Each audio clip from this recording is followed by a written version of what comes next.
afternoon to you all. Lady Brabourne College, Department of Botany is organizing a one-day webinar, Recent Advances in Biology. I welcome all our participants and our speakers. Our first speaker today is Dr. Prof. Chakraborty. He is the Principal Scientist, Cell Biology and Physiology, CSIR, IICB.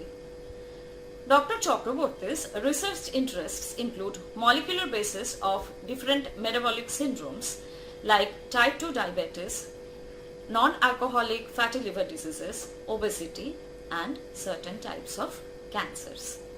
Today, he will be speaking about experimental approach to biology. So, I again welcome Dr. Prof. Chakraborty, and you can start your talk. I would request all the participants to mute all your audio and videos while this deliberation is on. So, welcome all to the webinar. So as you know, so first of all, thanks to the organizers and particularly Vidisha for this introduction. And so what, as you can understand that I'm no botanist and I'm presenting in a botany department, which is an what I see as step anyways, but what in the experience what I gathered in last decade or so based on biology teaching and experimentation and the research. So I just like to share that with you all. And this presentation is primarily focused on looking at the students, particularly the undergrad and postgraduate students. So what I do today, I'll not burden you with a lot of information, but rather I'll talk about certain concepts and how to approach and how to study biology from an experimental point of view. So experiments will be one of the focus area, and how we can approach biology teaching as well as research in terms of experiments, that I'll be talking about.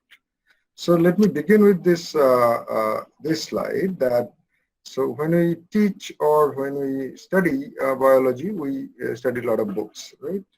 And you can see some of the books may be familiar to you, but for students, what most of the students uses for their study material is not the books but the class notes, right? That is shown in the middle. So we take notes what our teachers tell us, and we make a note out of it, and we try to answer the questions given in the exams, right? And so this is excuse me. So this is the approach, right? So a student who studies well, so to him or her, the things they are well aware of it and they understand them, right? And from that material, questions are given in the exam, right? And the students give answer, right? And if you answer right, so you get a good grade, and we say, oh, you are a brilliant student, right? And that's how the pedagogy works in the field of biology and most of the sciences, okay? So what I would like to look at, to emphasize the green box on the left, okay? So the things which we are aware and we also understand. So there are two qualities, awareness and understanding. So knowing, mostly knowing the subject, okay, the material, right? But if we expand this idea into four categories in making a matrix, and you can see this green zone, orange zone, and red zone, which we are kind of familiar with, right? And if we make this matrix in terms of known and unknown, so the green box, which I have iterated before, you can see the things we are aware and we understand, right? Now the orange zone is somewhat a difficult place where you have, so there are things which are aware but we don't understand, right? And the red zone, which is a really red, where neither we are aware nor we understand the subject. But on the left bottom corner, if you see, so there are also things that we understand but we are not aware of. So these sounds really too philosophical and too complex for you. but I have given an example of a green zone, which you all know what is taught to us and what we write in the exam. So we'll come back to the orange zone in the next slide, but before that, on the left bottom corner, so you think, so things we understand and we are not aware of. What kind of things we do? So this is a area of cognitive neuroscience, for example, where we call it a domain of unconscious, for example. So we understand a lot of things that we should not tell lie, we should not cheat in exam, and we should not make bad comments to our peers or parents and friends and families, but we do that, right? So we understand them, but when we commit these mistakes, we are not aware when we are committing, right? Okay, so let's go to the green zone. So it sounds weird, right? That so things we know, we are aware of, but we actually don't understand, right? Now let's see an example, and it will be clear. So this cartoon, I hope you all are familiar with this cartoon now. And so we now quite aware of coronavirus, but still we don't understand, right? So to make coronavirus understandable, what we need to do is to conduct some experiments to make things understandable, comprehensible, right? That's where the domain of experiments comes in.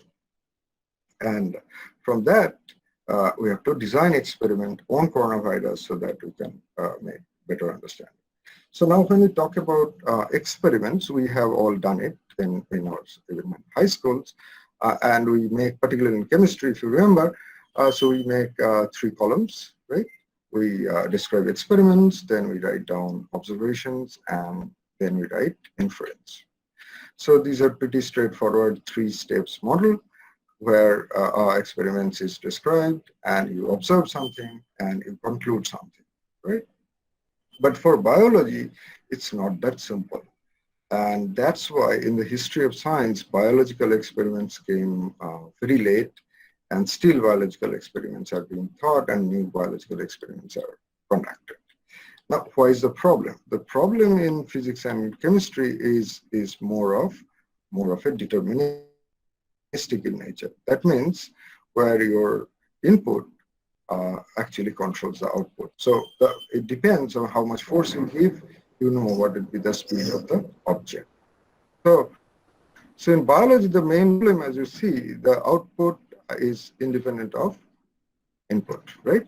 So for example, we always experience this, and I'll come to that problem in the very next slide, that for example, if we ask about what is the age of students in a class, there is no single data point, right? So we always see a distribution of age or height or the basic parameters. And so we need to make some statistical maneuver to come up with a data point, right?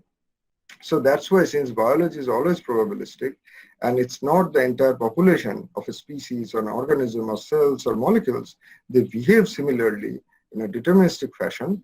So designing experiments become really difficult in biology. And you can see, again, if you go back to corona, now you see, so the questions like, so who will be infected? When will be infected? How will be infected? How much virus is needed for clinical symptoms to occur?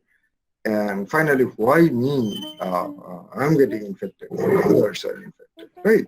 So all these questions, and none of them, as you can understand, if you look at the media, news media or a digital media, you would see there are a whole bunch of versions are available, and you see a whole lot of confusions arising, right? And also, if you think about the therapy, so whether a drug is available and how to make a drug available, whether a vaccine is there, what about plasma therapy, what about traditional medicine, there are a whole bunch of questions, and nobody knows which way to go. But for example, if you think about a bacterial infection, say, for example, cholera or salmonella, typhoid, so everything we know. So because the experiments on salmonella or cholera is already done, and we have a specific recommendations and specific information on that, and for corona we don't, right? So there lies the confusion. And to get out of these confusions, we need to conduct experiments. And so I'll just give you a few examples to our students, and both are related to one biological event we call phosphorylation. Now, so we all know about this. I guess that you all know about glycolysis, right? So whenever glucose enters the cell, it is first converted to glucose 6-phosphate, and which again by multiple steps end up in production of 2 molecules of pyruvate. Now, so just think about, so we study these, we memorize this, we write it in exam, right? But just think about the very first step. So glucose to glucose 6-phosphate, right? And also, we also know that glucose 6-phosphate can be converted to glucose by an enzyme called glucose 6-phosphatase. Okay, so now the question is, so we know this, it's written in the textbook. Now the question is, how would we know that phosphate group is linked to the 6th carbon, specifically of glucose molecule, right? And how would we know that a particular enzyme, glucose 6-phosphatase, removes that phosphate only and not the other phosphate from the other residues, right? So that kind of questions we usually never ask when we study biology. And I would emphasize that our students should try to think about these issues whenever we read about a statement or a fact, a biological fact. We should be able to think about the experiments required to establish this fact, right? And these facts actually came out of some experiments. Without experimental proof, science does not become facts, right? So scientific facts comes out of experimental data. And so for just to think that a glucose 6-phosphate becomes glucose by a process called dephosphorylation, what would be your experiment? And I would insist our students that you should think about it. Similarly, I'll give you, so this is a phosphorylation of a metabolite. Now think about a phosphorylation of a protein, right? So things, again, these things we are aware of and we also understand. But what we don't know is how these facts has arisen into our textbook, how they come in, right? So if we study signaling pathways anywhere, whether it's a plant world or an animal world, you'll see proteins are often get phosphorylated, right? So phosphorylated is mediated by kinases, and the opposite one is dephosphorylation, which is mediated by phosphatase, another set of enzymes, right? So what would be the experiment to show that a particular residue, a particular amino acid of a protein gets phosphorylated or dephosphorylated, right?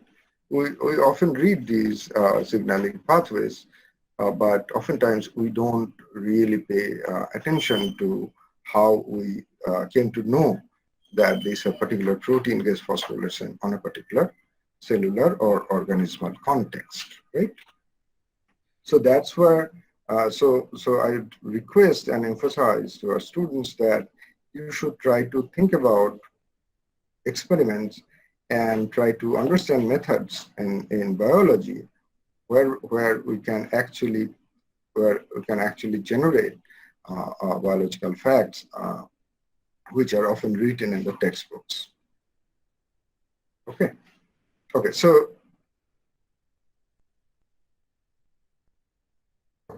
now, as you know that, for example, in exams, you are asked some questions and you have to answer from what you know already, right?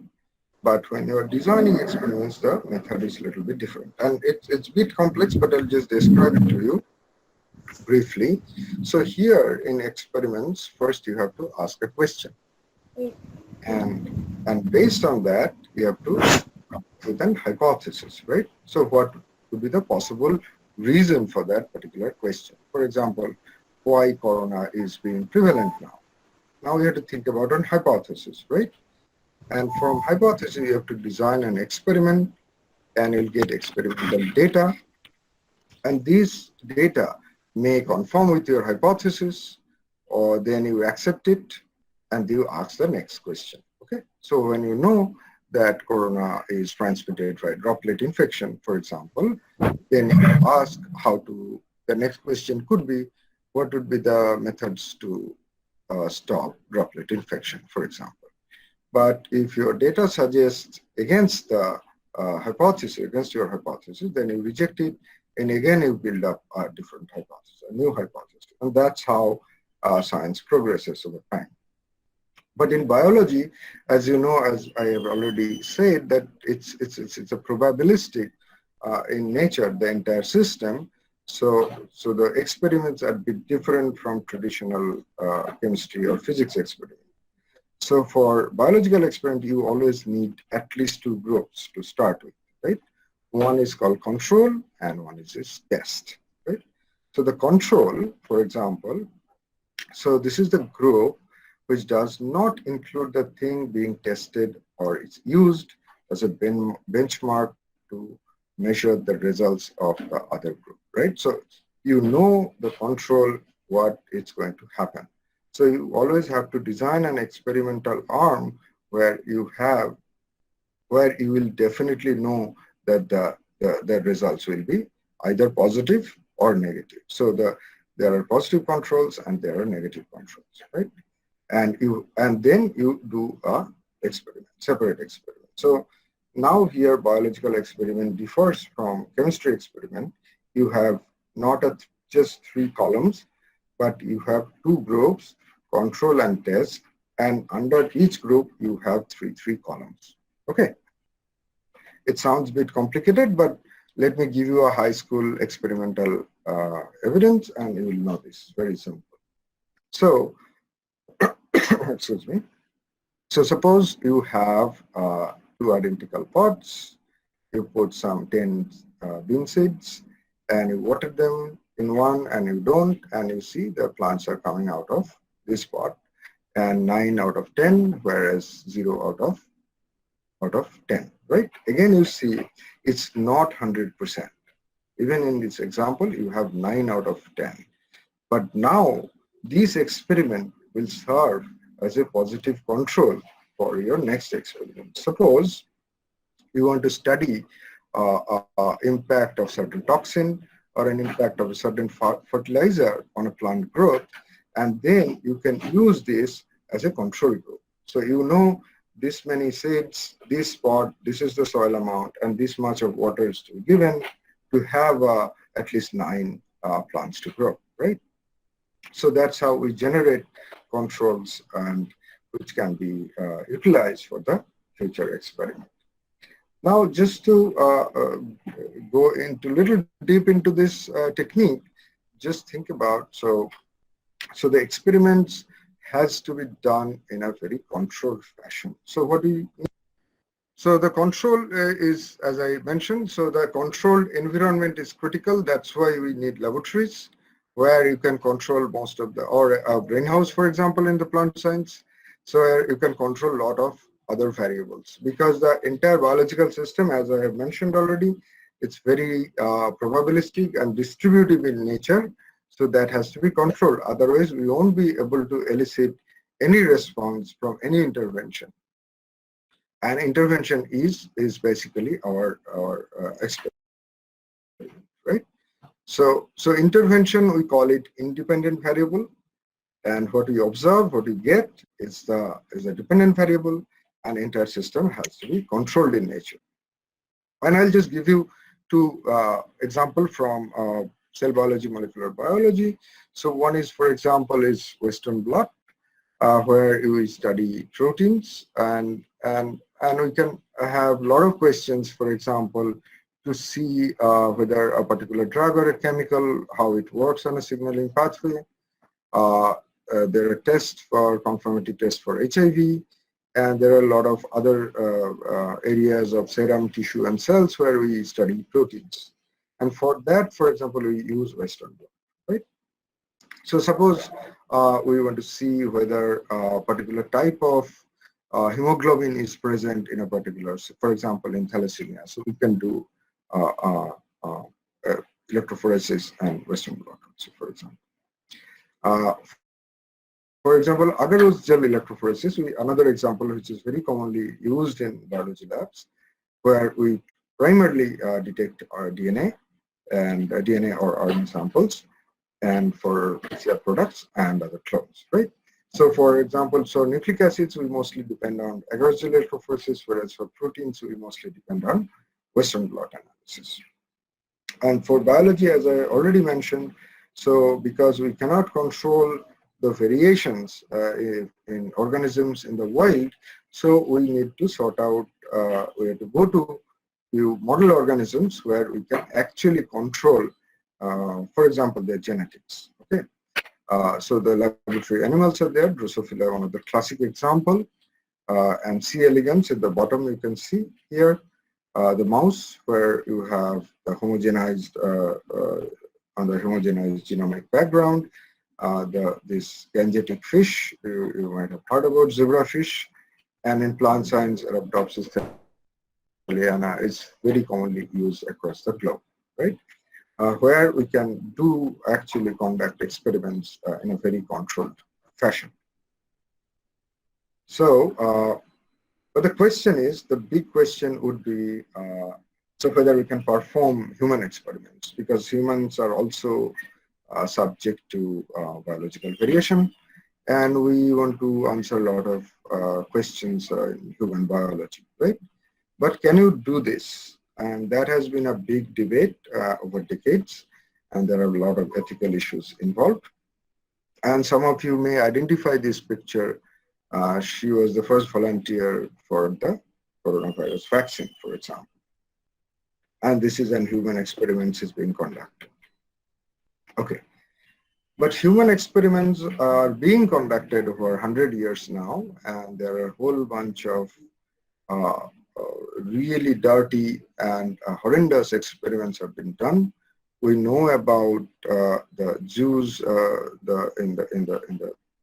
with Germany under Hitler's regime. A lot of human experiments were done. People were subjected to poisonous gas and etc. And this is one of the dark history in, for example, in modern medicine. These experiments was conducted in the United States on the black males. As you can see, the objective of the study was to see what is the clinical course of syphilis over time. And you can see it's not that bad. So this is one of the dark example in the history of mankind, that where these black males were injected with syphilis organism, and they were followed up to look at how do they behave over decades. And that was human experiments, no antibiotics, nothing was given to them, and they were left to die.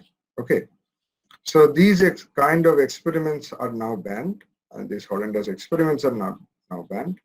And now what is mostly used is called randomized controlled trial. So again, you can see it's controlled, right?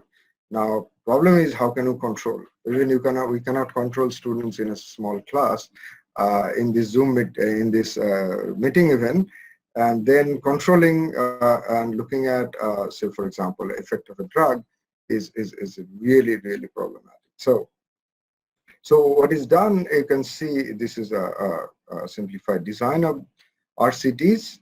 So you take a whole bunch of patients, you statistically differentiate them in two groups, control and treatment.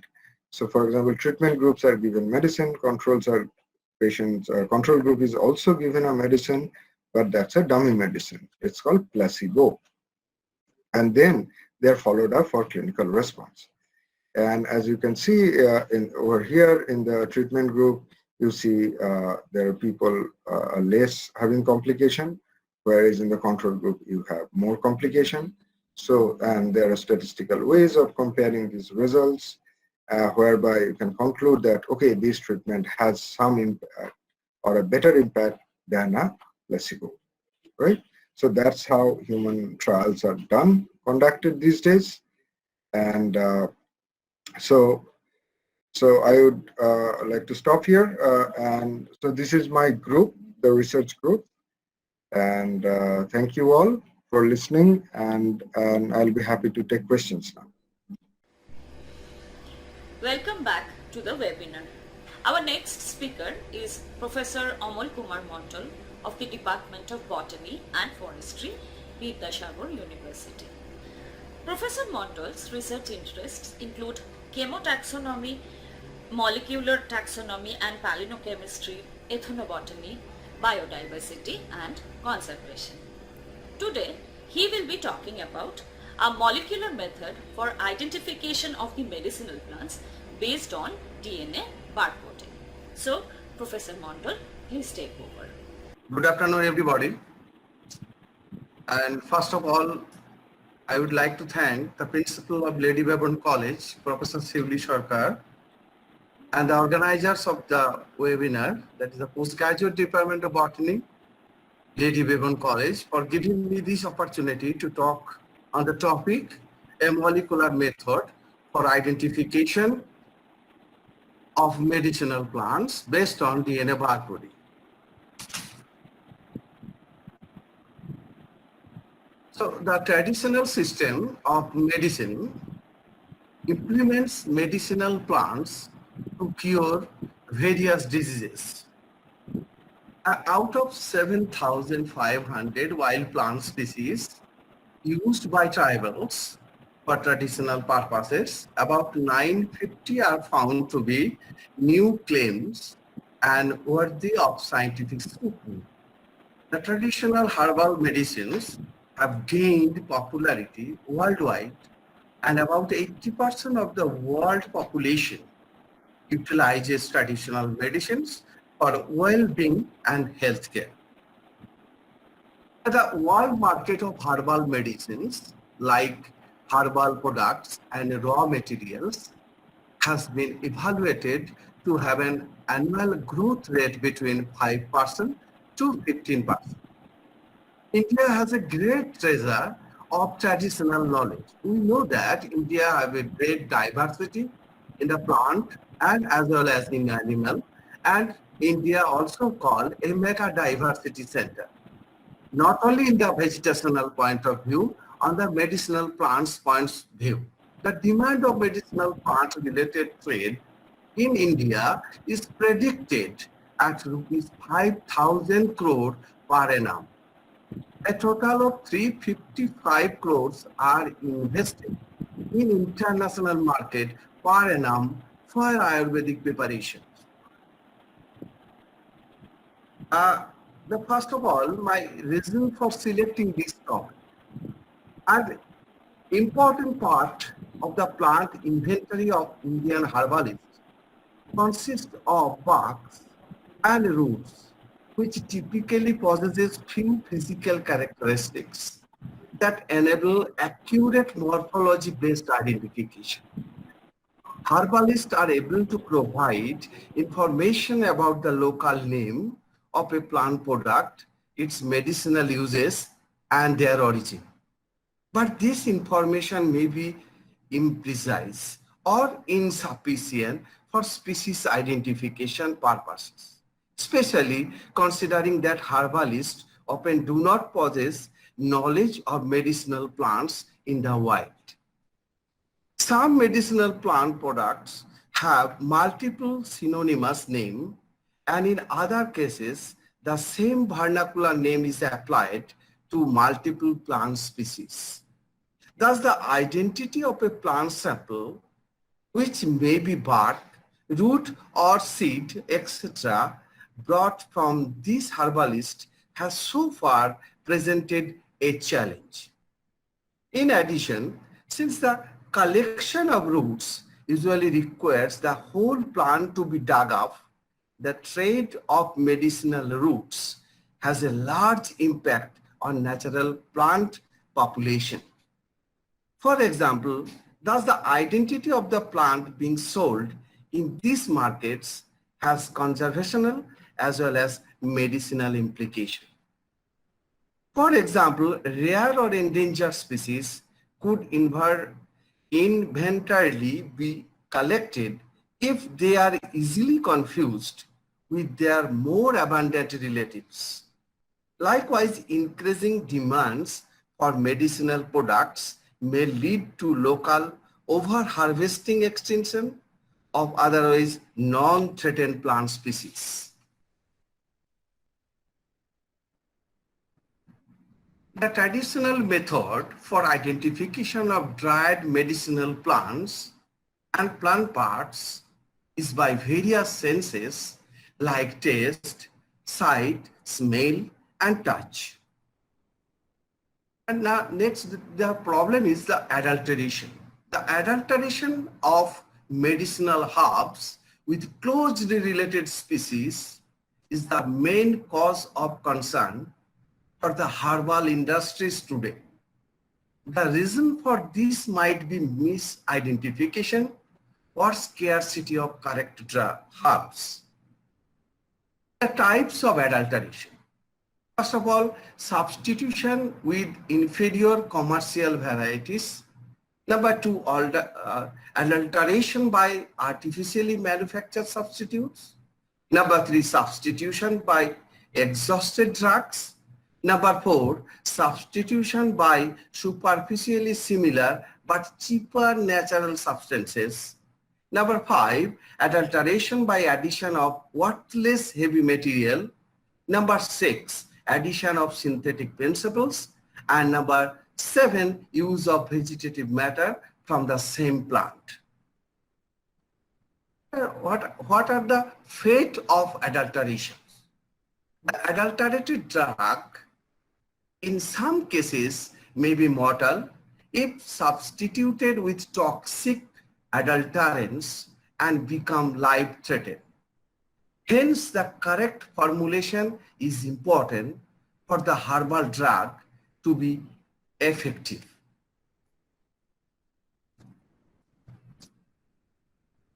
Now, what should be our objective? The first appropriate measure can be taken if a reliable method for species identification of medicinal plant products existed. Number two, the latest technology covers macroscopic and microscopic methods based identification by shape, color, texture, and chemical profiling with modern techniques of HPTLC, HPLC, GLC, MS, NMR, etc.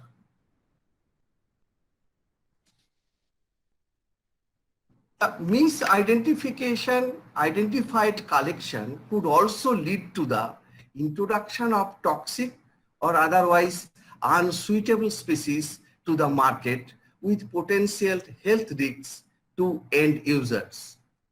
Two types of identification: phenotypic identification, mainly based on external morphological characters, and number two, that is molecular identification, mainly based on molecular data, DNA barcoding. Unfortunately, the phenotypic identification methods cannot identify the related species easily because, number one, these methods require expertise. Number two, even to find unique character to set keys for identification is difficult for macroscopic and microscopic features. And number three, the chemical profile or markers may vary based on geographic, seasonal, physiological, or storage condition. Development of DNA-based marker is important for authentication of medicinal plants because authentication at DNA level provides more accuracy as it will not be affected by external factors and is found same in all tissues. Using DNA barcoding to detect adulteration in different herbal plant, there are 4 steps. First, DNA extraction from different parts like dust, plant products, or leaf, or any rhizome, or any root, or bark. After that, PCR, MATK, these are the proofs. These are the markers, that is RBCL, ITS, primer. And for third stage, that is sequencing, and fourth, final stage, that is data analysis. The recent technique used for the identification of biological specimen samples is called DNA barcoding, which uses short DNA sequences from either nuclear or organelle genome. The term DNA barcode was first suggested by Paul Halbert, the University of Gulf in 2003. What actually the definition of DNA barcoding? The DNA barcoding is a standardized approach to identifying plants, animals, and fungi sequences of DNA called DNA barcodes. Now, what are the other applications of DNA barcode? In case of taxonomies, used for proper species genus identification, delimitation of taxa, and so on. The utility of DNA barcoding. A standardized library of barcodes will enable identification of rare, native, or invasive endangered species, systematic and conservation-based studies, track ancient divergences between basal lineages.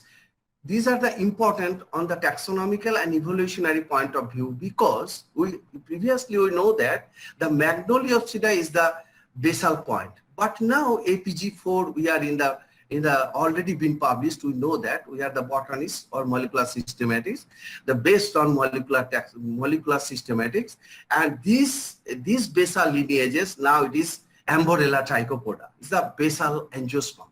So this is only possible with the help of DNA barcode.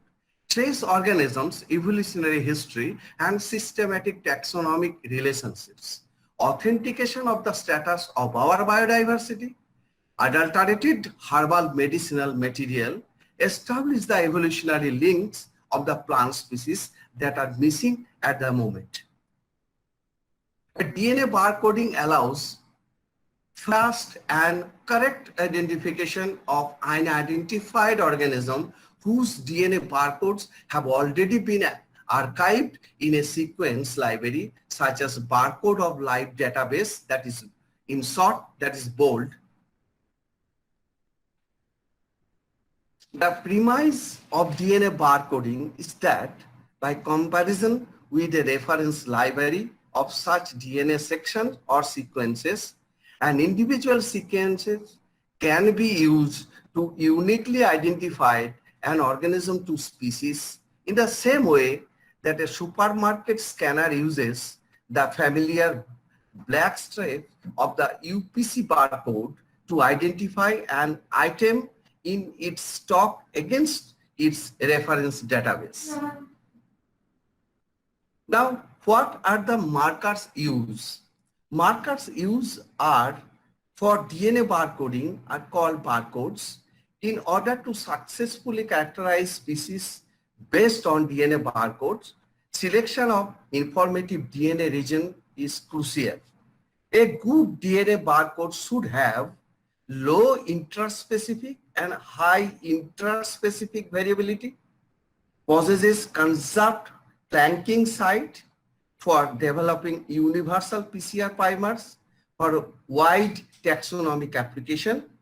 The goal is to design primers that will detect and distinguish most or all the species in the studied group of organism, high taxonomic resolution. The length of the barcode sequence should be short enough to be used with current sampling source, DNA extraction, amplification, and sequencing methods. Ideally, one gene sequence would be used for all taxonomic groups, from viruses to plant and animals. However, no such gene region has been found yet, so different barcodes are used for different groups of organisms. In case of animal, the most widely used barcode is mitochondrial cytochrome C oxidase 1, CO1 locus. Other mitochondrial genes such as cytochrome B, 12S or 18S are also used. Mitochondrial genes are preferred over nuclear gene because of their lack of introns. their haploid mode of inheritance, and their limited recombination. Our each cell has various mitochondria up to several thousand, and each of them contains several circular DNA molecules. Mitochondria can therefore offer abundant source of DNA even when sample tissue is limited. In case of plants, however, mitochondrial genes are not appropriate for DNA barcoding because they exhibit low mutation rate. A few candidate genes have been found in the chloroplast genome, the most promising being MATK by itself or in association with other genes. Multilocus markers such as ribosomal internal transcript spacer, ITS DNA, along with MATK, RBCL, TANS-H, and other genes have also been used for species identification. Other genes suitable for DNA barcoding are the internal transcript spacer, ITS, rRNA, often used for fungi, and Rubisco used for plants. In case of microorganisms are detected using different gene regions. The 16S ribosomal RNA gene, for example, is widely used in identification of prokaryotes, whereas the 18S ribosomal RNA gene is mostly used for detecting ribosomal eukaryotes. And in fungi, ITS, RBP1, RBP2, 18S are commonly used for proper identification. The requirements and methods of analysis for barcoding. Molecular methods require intact DNA. It will be challenging to isolate from processed plant products because number one, the DNA is often highly degraded, and number two, material contains high amount of polysaccharides, phenolics, and other secondary metabolites such as phenols, alkaloids, and flavonoids, which degrades DNA. For plant material, fresh tissue like leaves, flower, and buds is best, which can give 100% DNA quality.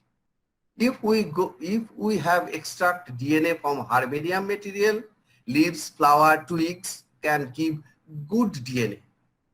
If it is sapwood, the DNA quality can be fair. But if it is hardwood, the DNA quality is poor enough. So it will be a big challenge for molecular systematics for identification. And the method, actually the total DNA barcoding methods, the first step is collection of sample.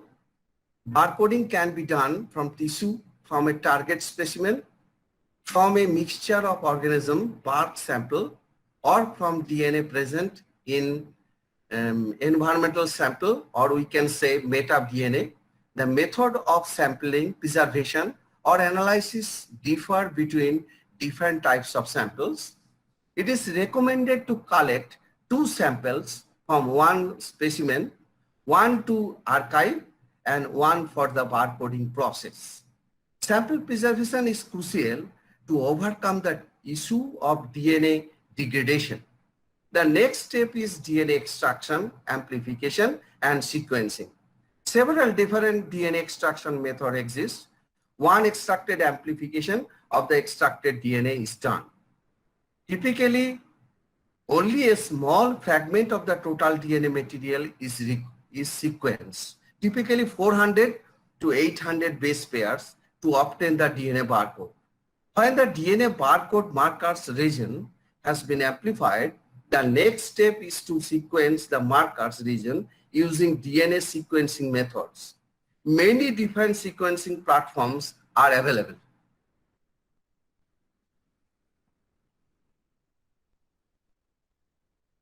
Reference libraries and bioinformatics. Reference libraries are used for the taxonomic identification, also called annotation of sequences obtained from barcoding. These databases contain the DNA barcodes assigned to previously identified taxa. Most reference libraries do not cover all species within an organism group, and new entries are continually created. Several references databases exist depending on the organism group and the genetic marker used. First, that is bold, the Barcode of Life database, International Barcode of Life project, that is IBOL, Consortium for the Barcode of Life, CBOL, the Gene Bank, Medicinal Materials DNA Barcode database, that is MMDBD, and Genome Database for Rosaceae, the GDR. There are search engine and sequence repositories, that is the Barcode of Life database. BOLD was created and is maintained by University of Gulf in Ontario. It contains single barcode library for all living species, including plant, animal, and fungus. It gives information to the researchers about how to collect, manage, and analyze DNA barcode data. The main purpose of BOLD is to provide a barcode library for all eukaryotic life over the next 20 years. International Barcode of Life Project, IBOL, a group of hundreds of scientists of 25 different countries working together through IBOL to build a authentic DNA barcode reference library. Consortium for the Barcode of Life, CBOL. CBOL was established in the year 2004.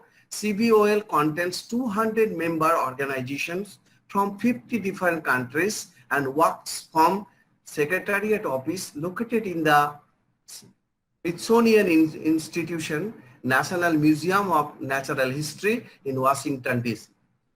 It broadcasts barcodes through workshops, networks, working groups, conferences, outreach, and training.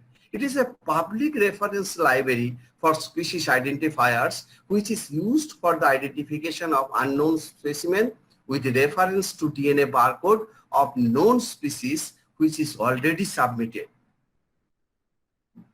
Number 4, that is Gene Bank. The Gene Bank is outline genetic sequence database.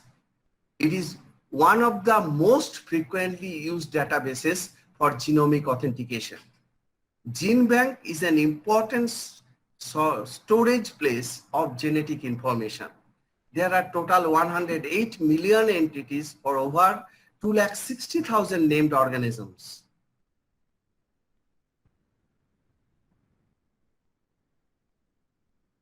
Number 5, Medicinal Materials DNA Barcode Database.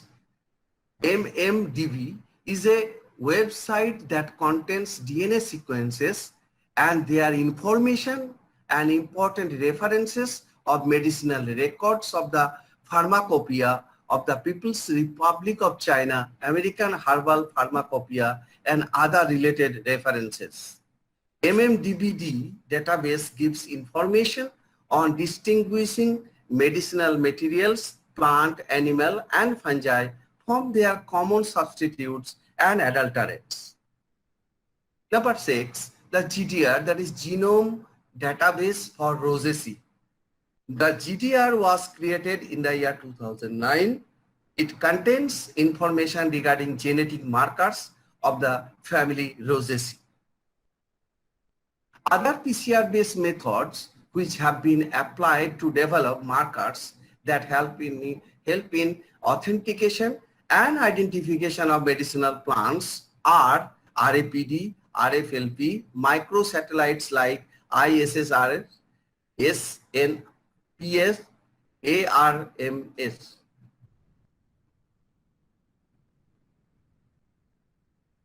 And what are the advancements in sequencing technology?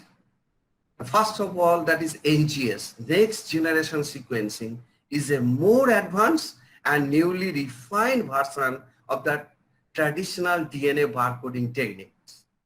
NGS is done with entire genomic DNA, whereas barcoding is done with PCR followed by Sanger's method of sequencing.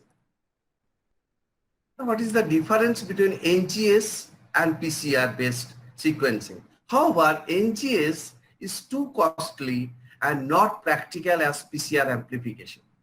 The variability of NGS instrument is also limited compared to PCR, because PCR, we know that PCR is very common in almost all the laboratories in India and in West Bengal. NGS requires time and skill. NGS data always needs computational skills and advanced IT infrastructure. Genome sequence is not available for all the species. In that case, still barcode is more practical than NGS. Now, finally, I'll conclude that DNA barcoding is an accurate tool for identification of medicinal plants, their substitutes, and their adulterants at genus as well as in species level. Based on literature evaluated, RBCL and MATK is suitable for medicinal plant identification.